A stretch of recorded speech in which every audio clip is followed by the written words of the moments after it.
Kodėl yra svarbu nusiskusti plaukus prieš lazerinės epiliacijos procedūras?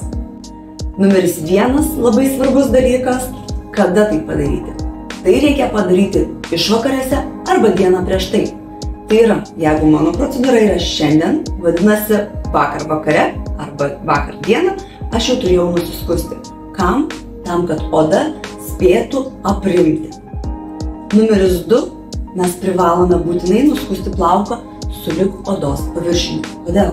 Todėl, kad lazeris veikia šviesos, kuri virsta karščiu principu. Vadinasi, jeigu užeina lazeris ir leidžia šviesą, kuri virsta šiluma, ta šiluma pasiskirstys tolygiai ir į vieną, ir į kitą plauko stiebo pusę. Vadinasi, pusė šilumos nueis ten, kurios visiškai nereikia, ir tik kita pusė nueis ten, kur reikia. Vadinasi, efektas nebus pasiektas. Kai nėra pusės plauko, visa šiluma eina tiesiai į folikulą ir tik tais tuomet yra pasiekiama reikiama minimali 70 laipsnių temperatūra tam, kad įvyktų nekrozė, o ne šiaip homeostazės pasikeitimas.